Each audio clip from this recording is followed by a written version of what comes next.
आज की कहानी में फ्लिक सिनेमा आपके सामने प्रेजेंट करता है ग्लेडिएटर पार्ट 2। कहानी शुरू होती है 16 साल पहले। महान राजा मार्कस ऑनरेलियस का सपना अधूरा रह गया। अब रोम पर गेटा और केराकल्ला दो निर्दयी जुड़वां सम्राट राज कर रहे हैं। उन्होंने रोम को भ्रष्टाचार और युद्ध में झोंक दिया है। शहर तबाही की ओर बढ़ रहा है, लेकिन कुछ लोग अभी भी उम्मीद का सहारा लिए बैठे हैं। फिल्म की शुरुआत होती है न्यूमिडिया के एक सुंदर और शांत गांव से। यहाँ हानो और उसकी प्यारी पत्नी अरिशत अपने खेत पर खुशी भरी जिंदगी जी रहे हैं, लेकिन तभी खतरे का बिगुल बजता है। चारों तरफ हलचल मच जाती है। हानो को महसूस होता है कि कुछ बड़ा खतरा उनके गांव की ओर बढ़ रहा है। वो और अरिशत दोनों अपने युद्ध के कवच पहनकर अपनी धरती की रक्षा के लिए तैयार हो जाते हैं। जल्द ही खतरा सामने आता है। रोम की विशाल सेना। दूर समंदर में रोम के बड़े बड़े जहाज नजर आते हैं। हर किसी के दिल में डर है, लेकिन हानो का दिल साहस से भरा है। न्यूमिडिया के कमांडर जुगुर्था अपनी सेना को इकट्ठा करते हैं और उन्हें प्रेरित करते हैं। वो कहते हैं कि रोमनों को हराना हमारा कर्तव्य है। कमांडर जुगुर्था हानो को याद दिलाते हैं कि उसने एक जरूरी पूजा करना छोड़ दिया था, लेकिन हानो जवाब देता है, रोमनों का खून ही मेरी सबसे बड़ी भेंट होगी। युद्ध शुरू होने से पहले हानो अपनी पत्नी अरिशत के साथ एक भावुक पल बिताता है। वो उसे भरोसा दिलाता है कि चाहे कुछ भी हो जाए, वो हमेशा उसकी रक्षा करेगा। वह पल कितना खूबसूरत था। हानो और अरिशत ने एक दूसरे को अंगूठी पहनाई और हमेशा साथ रहने का वादा किया, लेकिन किस्मत ने उन्हें अलग कर दिया, क्योंकि युद्ध की आंधी उनके प्यार को चुनौती देने आ रही थी। रोमनों के जहाज, जिनका नेतृत्व जनरल अकासियस कर रहे थे, न्यूमिडिया सिटी की ओर बढ़ रहे थे। समुद्र में तेज हवाएं चल रही थीं। इन तेज हवाओं का सामना करते हुए अकासियस ने अपनी सेना को आदेश दिया कि जहाजों की पालें समेटो और चप्पुओं से पानी को चीरते हुए किनारे तक पहुंचो। दूसरी ओर हानो अपने योद्धाओं को इकट्ठा कर रहा था। उसने सभी को रोम के अत्याचार के खिलाफ खड़े होने की प्रेरणा दी। उसने गर्व से कहा, न्यूमिडिया, अफ्रीका नोवा का आखिरी स्वतंत्र शहर, कभी नहीं झुकेगा। हमारा भाग्य मौत नहीं है, हमारी एकता ही हमारी सबसे बड़ी ताकत है। तभी युद्ध का आरंभ हुआ। दोनों ओर से फेंके गए गोले और आग के हथियार आसमान को लाल कर रहे थे। जनरल अकासियस ने अपने सैनिकों को आदेश दिया कि वे सिज टॉवर खड़ा करें। हालांकि उनके जहाजों को भारी नुकसान हो रहा था, फिर भी रोमनों ने किसी तरह न्यूमिडिया की दीवारों तक पहुंचने का रास्ता बना लिया। जब ड्रॉब्रिज फंस गया तो खुद अकासियस ने उसे खोलने के लिए कदम बढ़ाया। दीवार पर भयानक युद्ध छिड़ गया। युद्ध के बीच अरिशत घायल हो गई। जब हानो ने यह देखा तो वह विचलित हो गया। वो उसे बचाने की कोशिश करता, लेकिन तभी दुश्मनों के तीर से वो खुद भी गंभीर रूप से घायल हो गया और समुद्र में गिर गया। अचेत अवस्था में हानो ने एक सपना देखा। उसने देखा कि मौत अरिशत को एक नदी पार कराते हुए ले जा रही है। वो चिल्लाता रहा, उसे रोकने की कोशिश करता रहा, लेकिन वह अरिशत तक नहीं पहुंच पाया। जब उसकी आंखें खुलीं तो वह समुद्र के किनारे पड़ा था। उसकी नजर अरिशत के लाइफलेस शरीर पर पड़ी, जो पानी में तैर रहा था। उसके दिल को ऐसा झटका लगा जैसे दुनिया खत्म हो गई हो। उसने उसकी छाती में धंसा तीर निकाला और उसे अपनी याद के रूप में अपने पास रख लिया। अब हानो के दिल में सिर्फ एक भावना बची थी, दुख और बदले की आग। रोमन सेना ने न्यूमिडिया को जीत लिया। शहर में लाशों के लिए मातम हो रहा था और दूसरी ओर रोमन सैनिक उन लाशों को जलाकर अपने रोम की जीत का जश्न मना रहे थे। वे चिल्लाए, यह रोम की महिमा के लिए है। लेकिन हानो के दिल में अब एक और लड़ाई का आगाज हो चुका था। उसके प्यार और उसकी धरती का बदला अभी बाकी था। जनरल अकासियस ने मासूम लोगों की मौत का गम अपने दिल में छुपा लिया। न्यूमिडिया की लड़ाई के बाद जो लोग जिंदा बचे थे, उन्हें पकड़कर गुलाम बना लिया गया। उनकी आजादी छीन ली गई और अब वो बहुत दुखी थे। हानो, जो अपनी पत्नी अरिशत को खो चुका था, चुपचाप जहाज पर बैठा था। उसके पास कोई नहीं था जिससे वो अपने दर्द की बात कर सके। तभी उसने देखा कि जुगुर्था, जो उसका दोस्त और नेता था, घायल और कमजोर हालत में पास पड़ा है। हानो ने उसकी मदद की। जुगुर्था ने उसे धन्यवाद देते हुए कहा, तुम्हें याद है जब मैं पहली बार तुम्हें रेगिस्तान में मिला था? तुम अकेले और डरे हुए थे, लेकिन अब तुम बहुत मजबूत बन गए हो। फिर उसने कहा, याद रखना, रोम तुम्हारी ताकत को तोड़ने की कोशिश करेगा, लेकिन तुम्हें हार नहीं माननी चाहिए। जब हानो छोटा था तो रोम के सैनिक उसे पकड़ने के लिए उसके पीछे पड़े थे। वो किसी तरह भागकर न्यूमिडिया पहुंच गया और वहां उसे सहारा मिला। लेकिन उसके जो अपने पीछे छूट गए थे, उन्हें रोम के सैनिकों ने मार डाला। जब गुलामों का जहाज ऑस्टिया के बंदरगाह पर पहुंचा तो सभी गुलामों ने रोम के बड़े और भव्य शहर को देखा।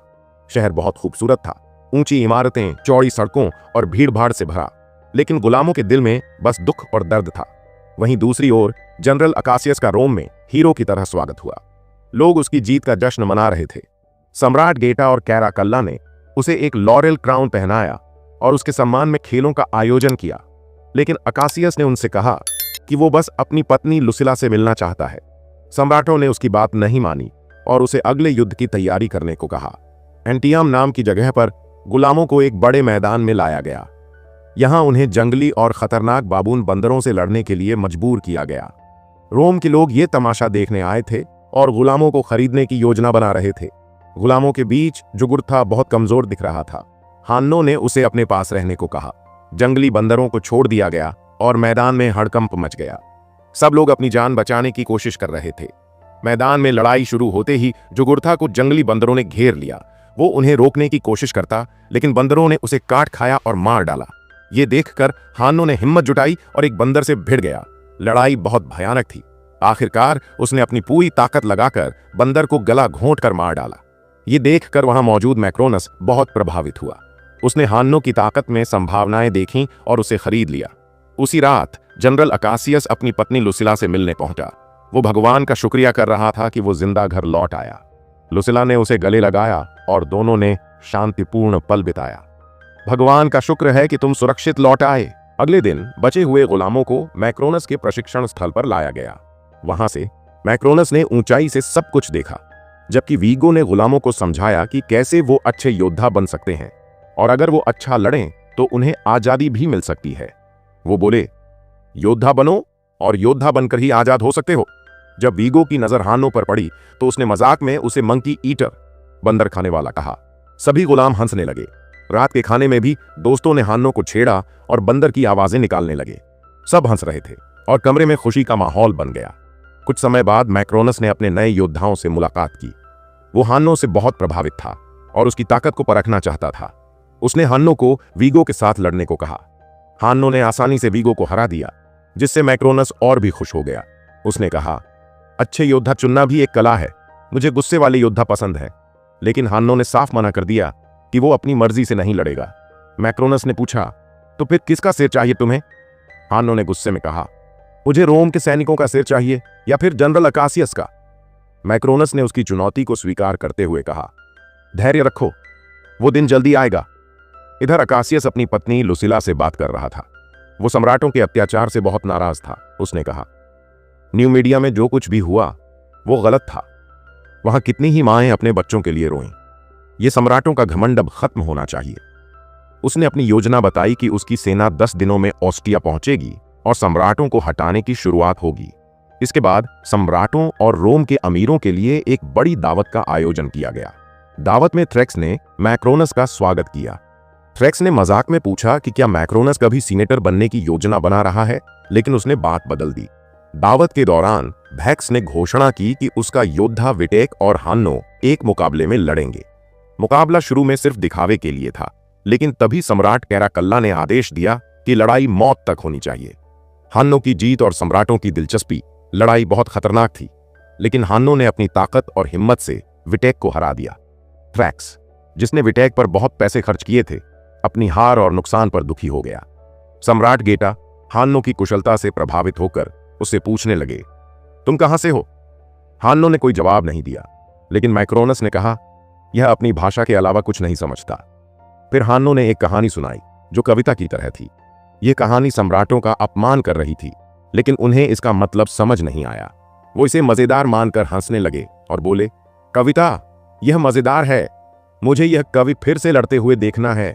लड़ाई के बाद मैक्रोनस ने हान्नो को पैसे दिए और पूछा, तुमने इतनी अच्छी कविता कहां सीखी? हान्नो ने जवाब दिया कि उसने यह एक रोमन अफसर से सीखी थी जब वो कैद में था। जब मैक्रोनस ने उससे उसकी जन्मभूमि के बारे में पूछा तो हान्नो ने कहा, अतीत का अब कोई मतलब नहीं है। इसके बजाय उसने पूछा, मैं इन पैसों का क्या कर सकता हूं? मैक्रोनस ने समझाया कि अगर कोई योद्धा काफी पैसे कमा ले तो वो अपनी आजादी खरीद सकता है। उस रात लुसिला ने अपने पिता मार्कस ऑनरेलियस की मूर्ति के सामने प्रार्थना की, हमारी रक्षा करो और हमारा मार्गदर्शन करो। इसके बाद वह सीनेटरों के साथ एक गुप्त बैठक में गई। सीनेटर ग्रैक्स, जो बहुत घबराए हुए थे, ने पूछा, हम यहां इतनी जोखिम भरी जगह पर क्यों मिले हैं? अकासियस ने अपनी योजना बताई। उसने कहा कि उत्सव के आखिरी दिन उसकी सेना ऑस्ट्रिया से आएगी और सम्राटों को उनके अत्याचारों के लिए गिरफ्तार करेगी। हालांकि कुछ लोग शक में थे, लेकिन थ्रैक्स को यह योजना दिलचस्प लगी। ग्रैक्स ने लुसिला को समर्थन देने का वादा किया और थ्रैक्स ने कहा कि लुसिला को नेतृत्व करना चाहिए क्योंकि बाकी सेनेटर उनका साथ देंगे। जब ग्लैडिएटर रोम में दाखिल हुए तो उन्होंने एक ऐसा शहर देखा जो 2 हिस्सों में बंटा हुआ था। शहर के कुछ हिस्से शानदार थे, लेकिन बाकी जगह गरीब और गंदगी से भरी हुई थी। गुलामों ने सड़कों पर बेघर लोगों की भीड़ देखी और बदबूदार गलियों से गुजरे। शहर के प्रवेश द्वार पर एक मूर्ति थी जिसमें 2 जुड़वां बच्चों को एक भेड़िए के साथ दिखाया गया था। हान्नो ने अपने साथियों को इस कहानी के बारे में बताया। उसने कहा कि ये वही जुड़वां बच्चे थे जिन्होंने रोमन साम्राज्य को बनाया, लेकिन उनका लालच और अहंकार तबाही लेकर आया। फिर उसने कहा कि अब के जुड़वां सम्राट भी वहीं तबाही ला रहे हैं। सच में रोम का हाल वैसा ही था।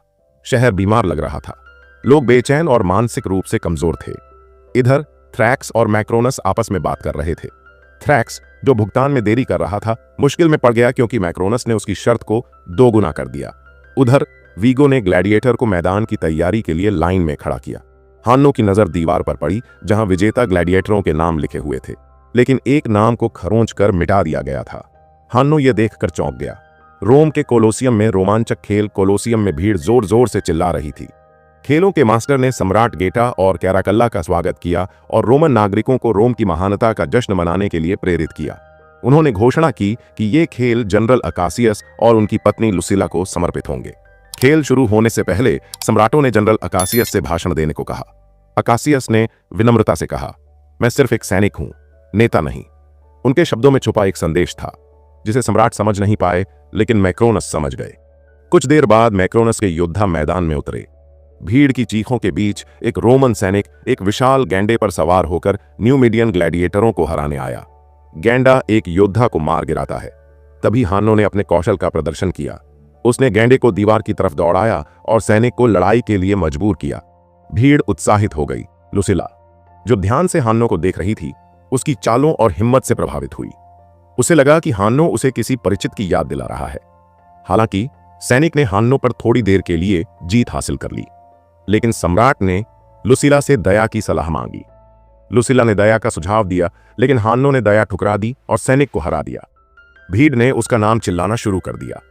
खेल खत्म होने के बाद लुसिला अपने कक्ष में लौटी। वह हान्नो की चालों और अंदाज से परेशान थी। फिर उसे एक चौंकाने वाला एहसास हुआ। हान्नो असल में उसका बेटा लूसियस था। सालों पहले अपने पति मैक्सिमस की मौत के बाद उसने लूसियस को दुश्मनों से बचाने के लिए छुपा दिया था। अब वही बेटा उसके सामने एक योद्धा के रूप में खड़ा था। उधर लूसियस की चोटों का इलाज करने के लिए एक डॉक्टर रवि आया। रवि ने कहा, मैं भी एक समय पर ग्लैडिएटर था। मैंने अपनी आजादी कमाई और अब दूसरों की मदद करता हूं। बातों के बीच मैक्रोनस वहां आया और उत्साहित होकर बोला, क्या तुमने भीड़ का जोश सुना? वो तुम्हें कितना पसंद कर रहे हैं। कुछ समय बाद लुसिला ने मैक्रोनस को अपने घर बुलाया। मैक्रोनस को ऐसा लगा जैसे वो उसे पहले से जानता हो। उसने कहा, सबसे अच्छा बदला यह है कि हम उनके जैसे ना बने जिन्होंने हमें चोट पहुंचाई। लुसिला ने उसकी बात सुनी और उसके प्रभावशाली व्यक्तित्व को समझा। मैक्रोनस ने लुसिला के पिता मार्कस ऑन्ड्रेलियस की मूर्ति को देखा और वहां से चला गया। उस रात लुसिला, जो सम्राटों के कहर से बचने के लिए नजरबंद थी, ने भेष बदलकर सीनेटर ग्रैक्स की मदद से अपने बेटे लूसियस से मुलाकात की। उसने कहा, क्या तुम मुझे पहचानते हो? लेकिन लूसियस गुस्से से भड़क गया। उसने कहा, जब मैं दूर था तुमने महलों में आराम किया। मेरे पिता मारे गए और मेरी पत्नी भी। वो नहीं जानता था कि लुसिला ने उसे बचाने के लिए कितनी कुर्बानियां दी। उसने अपनी मां को कठोर शब्द कहे और वहां से चला गया। घर लौटकर लुसिला ने जनरल अकासियस को अपने बेटे लूसियस के जिंदा होने की सच्चाई बताई। उसने कहा, वो मेरा बेटा है, उसे बचाना होगा। मैं अपनी जान देने को तैयार हूं, लेकिन उसे कुछ नहीं होना चाहिए। ट्रेनिंग के मैदान पर ग्लैडिएटर अगली चुनौती के लिए तैयारी कर रहे थे। इस बार उन्हें पानी में नाव चलानी और लड़ाई करनी थी। लूसियस ने वीगो की बात मानने से इनकार कर दिया और अकेले अभ्यास किया। थकान से टूटकर वह हार मानने लगा। तभी रवि ने उसकी मदद की, चोटों पर सिरका लगाया और कहा, हार मत मानो, मैंने भी बहुत सहा और अंत में आजादी पाई। तुम भी जीत सकते हो। लूसियस की आंखों में आशा की किरण लौट आई। अब खेल और युद्ध दोनों के मैदान पर लूसियस के साहस की परीक्षा बाकी थी। जब लूसियस पूछता है कि वह रोम में क्यों रुका हुआ है, तो रवि बताता है कि वह अपनी पत्नी और बच्चों के लिए यहाँ है। वह उनके भविष्य के लिए रोमन जीवन को अपनाने का फैसला करता है। अगले दिन ग्लैडिएटर नावों पर सवार होते हैं, एक समुद्री युद्ध की तैयारी करते हुए। लुसियस अपनी टीम को प्रेरित करता है, हमें जिंदा रहना है। जहाज एक विशाल कोलोसियम में पहुंचे जिसे पानी से भरा गया था और जहां विशालकाय शार्क तैर रही थीं। भीड़ के शोर के बीच लुसियस की टीम ने अपनी चालाकी और रणनीति से विरोधियों को हराया। लोगों ने उनकी प्रशंसा की। सीनेटर थ्रैक्स के घर में एक गुलाम उसे खबर देता है। थ्रैक्स ये खबर मैक्रोनास के साथ साझा करता है, जो अचानक वहां पहुंचता है और अपना कर्ज चुकाने की मांग करता है। पैसों की कमी के कारण थ्रैक्स अपना कर्ज मान लेता है और एक बड़ा राज खोलता है। जनरल अकासियस और लुसिल्ला सम्राटों को हटाने की योजना बना रहे हैं। आज रात अकासियस लुसियस को अखाड़े से बचाने वाला है। मैक्रोनास इस योजना को समझ जाता है और जल्दी से वहां से निकल जाता है। उस रात जनरल अकासियस अपनी टीम के साथ अखाड़े में लुसियस को बचाने के मिशन पर निकलता है। वे सब हुड वाले लबादों में छिपकर अंदर घुसते हैं, लेकिन उन्हें पता नहीं होता कि सीनेटर थ्रैक्स ने धोखा दे दिया है। उधर लुसिल्ला को सम्राटों ने बुलाया। हमारे साथ चलो, वे कहते हैं। जनरल अकासियस और लुसिल्ला को सम्राटों के सामने लाया जाता है। वे उनकी साजिश से नाराज होते हैं। अकासियस उनकी फटकार पर हंसते हुए कहता है, तुम्हारी क्रूरता से मैं थक गया हूं। इस पर सम्राट कैराकल्ला गुस्से में आकर अकासियस की तुरंत मौत का आदेश देता है, लेकिन सम्राट गेडा उसे सार्वजनिक रूप से दंड देने की बात कहता है ताकि पूरा रोम देख सके। धन्यवाद मैक्रोनास, सम्राट गेडा कहता है, तुमने गद्दारों को पकड़ने में मदद की। मैक्रोनास उन्हें सूली पर चढ़ाने के बजाय सुझाव देता है कि उनके भाग्य का फैसला अखाड़े में देवता करें। अखाड़े में रवि लुसियस के घावों का इलाज करते हुए उससे बात करता है। लुसियस अपने सपनों में बार बार दिखने वाली काली नदी का जिक्र करता है, जो उनकी संस्कृति में मौत का प्रतीक है। दीवार पर एक मिटा हुआ नाम देखकर लुसियस पूछता है कि वह किसका है। रवि बताता है कि वह मैक्सिमस का नाम था, एक महान ग्लैडिएटर। मैक्सिमस के लुसियस के पिता होने की सच्चाई से अनजान रवि उसे एक भूमिगत मंदिर में ले जाता है, जहां विद्रोही ग्लैडिएटर्स का सम्मान किया जाता है। वहां मैक्सिमस की तलवार और कवच रखे हुए हैं। लुसियस उन्हें छूता है और अपने बचपन की यादें और अपने पिता की विरासत को महसूस करता है। अगले दिन प्रेटोरियन गार्ड्स अखाड़े को घेर लेते हैं। लुसिल्ला को मजबूर किया जाता है कि वह अपने पति का दंड देखे। कार्यक्रम संचालक जनरल अकासियस के ट्रायल की घोषणा करते हैं। अब देवता फैसला करेंगे। अकासियस अखाड़े में प्रवेश करता है, जहां उसे 4 प्रेटोरियन गार्ड से लड़ना है। अकासियस अपनी कुशलता से उन्हें जल्दी हरा देता है। भीड़ उसे देखकर चकित हो जाती है। इसके बाद लुसियस का सामना अकासियस से होता है। लुसिल्ला अपने बेटे और पति को एक दूसरे के खिलाफ लड़ते देख भावनाओं से भर जाती है। अकासियस, जो बेहद कुशल है, लुसियस को आसानी से पछाड़ देता है। लुसियस उसके पास भी नहीं पहुंच पाता, लेकिन तभी अकासियस लड़ाई छोड़ देता है और कहता है कि वह मैक्सिमस, लुसियस के पिता, का सम्मान करता है। फिर भी सम्राट अकासियस की मौत का आदेश देता है। लुसियस उसे मारने से इनकार कर देता है, लेकिन सम्राटों के आदेश पर तीरंदाज अकासियस को मार देते हैं। लुसिल्ला दर्द में चीखती है और भीड़ पूरी घटना को देखकर दंग रह जाती है। लुसियस गुस्से में सम्राट से सवाल करता है, क्या रोम अपने नायकों के साथ ऐसा ही व्यवहार करता है? सम्राट जवाब देता है, देवताओं ने फैसला सुनाया है। भीड़ विरोध करती है, लेकिन प्रेटोरियन गार्ड उन्हें पीछे धकेलते हैं। मैक्रोनास सम्राटों से आग्रह करता है कि वे अपनी सुरक्षा के लिए महल लौट जाएं। उसके बाद लुसियस अपनी दिवंगत पत्नी की यादों में खो जाता है।